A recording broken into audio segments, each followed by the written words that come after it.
Hello students, welcome to our channel. आज के इस वीडियो में मैं आप लोग को पढ़ाने वाला हूं क्लाउड अकाउंटिंग से चैप्टर नंबर 1 में इंट्रोडक्शन टू क्लाउड अकाउंटिंग का। आज बहुत बढ़िया टॉपिक है और आज का हमारा टॉपिक है legal framework of cloud accounting in the world. अच्छा, इसके बाद वाला टॉपिक होगा ना, वो होगा इन इंडिया। पहले मैं आपको समझा देता हूं कि कौन से लीगल फ्रेमवर्क है। लीगल फ्रेमवर्क का मतलब होता है कोई लीगल रूल्स एंड रेगुलेशंस जो फॉलो करने पड़ते हैं क्लाउड अकाउंटिंग प्रोवाइडर्स को, यानी क्लाउड अकाउंटिंग सॉफ्टवेयर जो भी दे रहा है उन लोग को पूरे वर्ल्ड के अंदर। तो सबसे पहला इसका जो पॉइंट है वो है data protection and privacy laws. यानी बहुत सारी कंट्रीज जो होती है जहां पे डेटा प्रोटेक्शन और प्राइवेसी लॉज बना के रखे हैं, मतलब कि मैं बात कर रहा हूं यूएसए, यूके या बहुत सारी अरब कंट्रीज है, चाइना है, ऐसी काफी सारी कंट्रीज ने अपने खुद के डेटा प्रोटेक्शन और प्राइवेसी लॉज लगा के रखे हैं। किस रिलेटेड? तो related to collection, storage and processing of personal and sensitive data. यानी हमारा जो पर्सनल डेटा है या तो सेंसिटिव डेटा है जिसमें फाइनेंशियल इंफॉर्मेशन भी आ जाती है, वो सारी चीज के एक लॉज बना के रखे पूरे वर्ल्ड में अलग अलग कंट्रीज ने। आगे बात करें तो जो क्लाउड अकाउंटिंग प्रोवाइडर्स है उन लोगों को ये जो लॉज है ना उससे कंप्लाई रखना पड़ता है। कंप्लाई मतलब होता है रूल्स एंड रेगुलेशंस को फॉलो करना, इन लॉज को फॉलो करना, विच में इंक्लूड, जिसमें क्या क्या आ जाता है। जैसे आपको पता होगा डेटा एनक्रिप्शन जो व्हाट्सएप वाला प्रोवाइड करता है, end to end data encrypted होता है, ठीक है, मतलब कि एक सेंडर और एक रिसीवर इन दोनों को ही दिखेगा, उसके अलावा बीच में कोई भी उस डेटा को एक्सेस नहीं कर पाएगा। फिर बात करें access control, data residency and notification of data breaches. यानी मान लो डेटा के अंदर कोई घुसा है तो उसकी नोटिफिकेशन तुरंत आ जाना। तो इस तरह से डेटा प्रोटेक्शन और प्राइवेसी लॉज बनाए गए हैं पूरे वर्ल्ड में अलग अलग कंट्रीज के द्वारा, जो हमारे डेटा को, यानी कि जो भी उस कंट्री के सिटीजन है उनके डेटा को प्रोटेक्ट करते हैं। नेक्स्ट आगे बात करें, नंबर 2 है फाइनेंशियल रेगुलेशंस। अच्छा, फाइनेंशियल रेगुलेशंस मतलब क्या? तो पूरे वर्ल्ड के अंदर अलग अलग तरह की रेगुलेशंस बनाई गई है, फाइनेंशियल रेगुलेशंस बनाई गई है, जिसमें हम लोग बात करें और वो फाइनेंशियल रेगुलेशंस को एक रेगुलेटरी बॉडी रेगुलेट करती है। रेगुलेशंस मतलब हम कहेंगे रूल्स, कि फाइनेंशियल रूल्स बनाए गए हैं और ये फाइनेंशियल रूल्स जो है वो कौन इंपोज करता है? रेगुलेटरी बॉडीज, जिसमें आ जाता है सिक्योरिटी एंड एक्सचेंज कमीशन, जिसको शॉर्ट में SEC बोलते हैं, जो यूएस के अंदर है, यूनाइटेड स्टेट्स के अंदर। फिर है the financial conduct authority, FCA जिसको कहते हैं, जो यूके के अंदर, यूनाइटेड किंगडम के अंदर, and the security and exchange board of India, SEBI। इसके बारे में तो आप लोग को पता ही है कि इंडिया के अंदर security and exchange board of India इस तरह की फाइनेंशियल रेगुलेशंस जो है वो प्रिपेयर करता है। और इसका जो इंपैक्ट है क्लाउड अकाउंटिंग का, वो फाइनेंशियल रिपोर्टिंग के लिए होता है, यानी कि ऑडिट ट्रेल्स हो गया, या हम कहेंगे कंप्लायंस विद अकाउंटिंग स्टैंडर्ड। मतलब ये सारे रेगुलेशंस बनाए क्यों गए हैं? तो ये जितने भी रेगुलेशंस के मैंने आपको नाम बताए उन सबका इंपैक्ट क्लाउड अकाउंटिंग पे होता है। यानी कि जितनी भी कंपनियां क्लाउड अकाउंटिंग सॉफ्टवेयर प्रोवाइड करती है वो सारी कंपनियों को इनके रूल्स रेगुलेशंस फॉलो करने होंगे उस पर्टिकुलर कंट्री में। अगर मान लो वो यूएसए में है तो यूएसए के जो रूल्स रेगुलेशंस है FCA के द्वारा बनाए गए, SEC के द्वारा बनाए गए, सिक्योरिटी एंड एक्सचेंज कमीशन, वो फॉलो करने होंगे। अगर यूके के अंदर वो कंपनी है तो FCA के रूल्स रेगुलेशन फॉलो करने हैं। अगर हमारी कंट्री में तो SEBI के द्वारा दिए गए रूल्स एंड रेगुलेशंस फॉलो करने होते हैं, और इसी को हम लोग कहते हैं फाइनेंशियल रेगुलेशंस। क्लियर हो गया? यानी कि financial rules and regulations follow करना। नेक्स्ट आगे बात करें, नंबर 3, इंडस्ट्री स्पेसिफिक रेगुलेशन। ये हमने जनरल रेगुलेशंस की बात की थी। अब एक पर्टिकुलर इंडस्ट्री होती है, उसके भी खुद के रूल्स रेगुलेशंस होते हैं। जैसे आपको बात करें कुछ इंडस्ट्री जिसमें आ जाती है हेल्थ केयर, फिनांस, या तो हम कहेंगे गवर्नमेंट, ऐसी काफी सारी स्पेसिफिक रेगुलेटरी रिक्वायरमेंट्स होती है जो डेटा हैंडलिंग और स्टोरेज के लिए बनाई गई है। आपको पता है जो क्लाउड अकाउंटिंग प्रोवाइडर्स होते हैं वो सर्व करते हैं इन इंडस्ट्री को, यानी कि वो इन इंडस्ट्री को प्रॉपर तरीके से सॉफ्टवेयर प्रोवाइड करते हैं, बट उस सॉफ्टवेयर के अंदर भी उनको रूल्स एंड रेगुलेशंस फॉलो करने होते हैं। जैसे हम बात करें स्पेसिफिक में, जैसे हेल्थ इंडस्ट्री, तो health insurance and portability and accountability act है, जिसको HIPAA कहते हैं, हेल्थ सेक्टर के अंदर, हेल्थ केयर सेक्टर के अंदर। तो वो रूल्स एंड रेगुलेशंस फॉलो करने होंगे क्लाउड अकाउंटिंग सॉफ्टवेयर प्रोवाइडर्स को।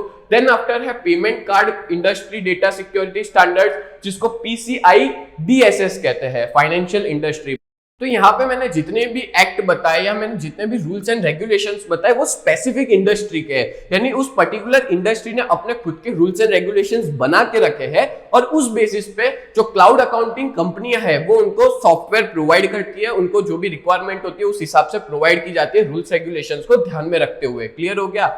नेक्स्ट है क्रॉस बॉर्डर डेटा ट्रांसफर्स, यानी जो क्लाउड अकाउंटिंग है ना, उसमें देखो ट्रांसफर होता है डेटा का एक कंट्री से दूसरी कंट्री में, और इससे पता है क्या हो सकता है, data sovereignty and jurisdictional issue, यानी कि बहुत सारे इश्यूज क्रिएट हो सकते हैं। जैसे मान लो कि हमारे कंट्री का जो टॉप मोस्ट हम कहेंगे अमीर आदमी जो है वो एक अदानी और अंबानी टॉप में आते हैं, ठीक है। अब मान लो अदानी की कंपनी है और वो अपना पूरा अकाउंटिंग सॉफ्टवेयर और ये सब मान लो कि पाकिस्तान की कोई कंपनी का है, या मान लो वो अमेरिका की कोई कंपनी का है, तो सीधी सी बात है यहाँ पे क्रॉस बॉर्डर ट्रांसफर होगा, यानी कि रिलायंस का जितना भी डेटा है वो दूसरी कंट्री में जाएगा, वहां जाके अकाउंटिंग होगा, फिर हमारे पास आएगा, तो उस कंट्री को तो सब कुछ मालूम पड़ जाएगा कि ये पूरी बिजनेस चल कैसे रहा है, कहां से क्या चीजें आ रही है, उसका कितना प्रॉफिट हो रहा है, बहुत कुछ हो सकता है। तो इस वजह से बहुत उसमें प्रोटेक्शन लगा के रखा है। बहुत सारी कंट्रीज ने, मतलब कुछ कंट्रीज ने रिस्ट्रिक्शंस लगा के रखे क्रॉस बॉर्डर डेटा ट्रांसफर के लिए। खास करके बात करें तो चाइना है, चाइना के अंदर ये देखने को मिलता है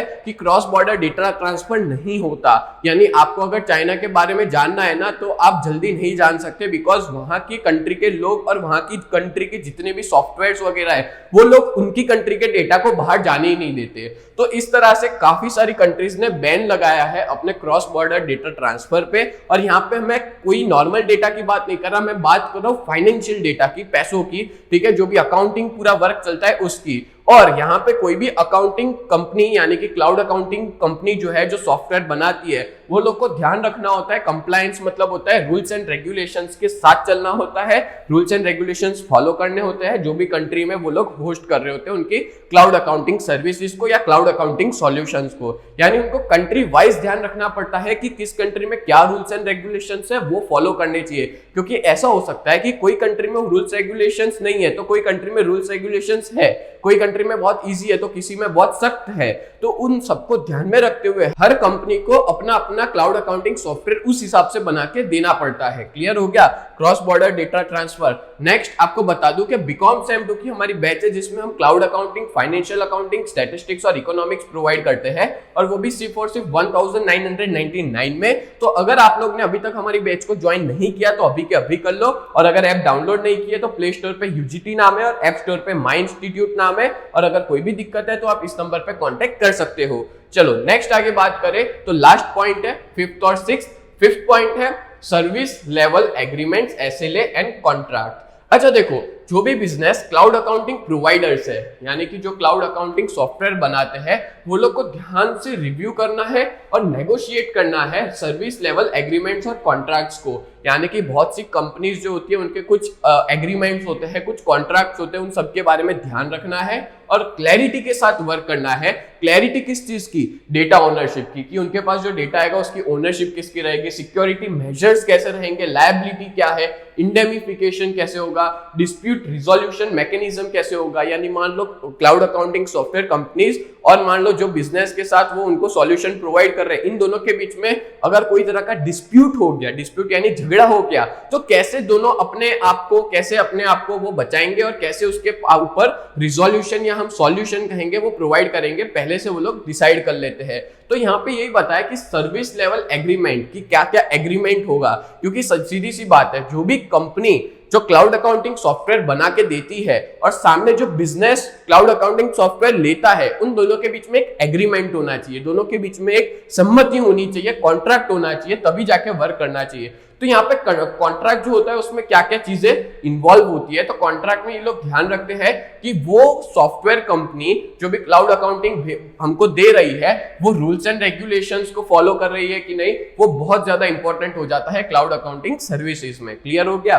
नेक्स्ट आगे बात करें तो आईपीआर, इंटेलेक्चुअल प्रॉपर्टी राइट। अच्छा, आप लोग को पता है इंटेलेक्चुअल प्रॉपर्टी राइट होता क्या है? इंटेलेक्चुअल प्रॉपर्टी राइट यानी कि जो भी हमारे पास प्रॉपर्टी होती है, ठीक है, उन सबको, यानी हम कहेंगे जो भी प्रॉपर्टी होती है या हमारे पास ऐसी प्रॉपर्टी जो कोई और ना क्लेम कर सके, जैसे आपको पता होगा पेटेंट हो गया, कॉपीराइट हो गया, ट्रेडमार्क्स हो गया या ट्रेड सीक्रेट्स हो गया, इन सबको ही हम लोग इंटेलेक्चुअल प्रॉपर्टी राइट कहते हैं। ट्रेडमार्क है, ट्रेड सीक्रेट्स है, कॉपीराइट है, पेटेंट है, ठीक है, यहाँ पे मैंने फोटोज भी देके रखे हैं, टीएम का, कॉपीराइट का सी होता है, इन सबको आईपीआर कहते हैं, इंटेलेक्चुअल प्रॉपर्टी राइट। और आपको पता है हर बिजनेस को कंसीडर करना चाहिए इंटेलेक्चुअल प्रॉपर्टी राइट को उनके फाइनेंशियल डेटा और अकाउंटिंग प्रोसेसेस को लिए। मतलब बहुत सी बार क्या होता है कि उनके पास जो भी डेटा होता है या उनकी जो अकाउंटिंग प्रोसेस होती है, तो यहाँ पे क्लाउड अकाउंटिंग कंपनीज को उसको ध्यान में रख के उसको वो सॉफ्टवेयर प्रोवाइड करना है, यानी इंटेलेक्चुअल प्रॉपर्टी राइट को कंसीडर करना है। पूरे वर्ल्ड में देखो होता है तो अलग अलग कंट्री के पास अलग अलग ट्रेडमार्क होते हैं, कॉपीराइट्स होते हैं, तो हर कंपनी का अलग अलग होता है, तो आईपीआर को ध्यान में रख के काम लेना है। और क्लाउड अकाउंटिंग प्रोवाइडर्स जो होते हैं ना, वो ध्यान रखते हैं पॉलिसीज और सेफगार्ड का, जिसके कोई भी तरह का अनऑथोराइज यूज ना हो सके, कोई तरह का डिस्क्लोजर ना हो, या तो इंफ्रिजमेंट मतलब होता है वायोलेशन होना इंटेलेक्चुअल प्रॉपर्टी राइट का, यानी कि जो भी उनके पास इंटेलेक्चुअल प्रॉपर्टी राइट है, जैसे मान लो कि उसके पास कोई चीज का कॉपीराइट है, तो वो कॉपीराइट है, उसके बावजूद वो कहीं और पब्लिश कर रहे हैं उस डेटा को, उस इंफॉर्मेशन को, तो भाई वो इलीगल हो जाएगा। तो उस सब चीजों का ध्यान रखना होता है क्लाउड अकाउंटिंग प्रोवाइडर्स को पूरे वर्ल्ड के अंदर। तो यहाँ पे मैंने आपको पूरा लीगल फ्रेमवर्क बताया। लीगल फ्रेमवर्क मतलब होता है कि लीगल रूल्स एंड रेगुलेशंस क्या क्या है पूरे वर्ल्ड के अंदर क्लाउड अकाउंटिंग को लेकर के। तो दोस्तों उम्मीद करता हूँ ये पूरा वीडियो आपको बहुत अच्छे से समझ में आया होगा। ऐसे ही वीडियोस देखने के लिए आप लोग हमारे चैनल को सब्सक्राइब करें। तो मिलते हैं नेक्स्ट वीडियो में, तब तक के लिए bye and thank you so much.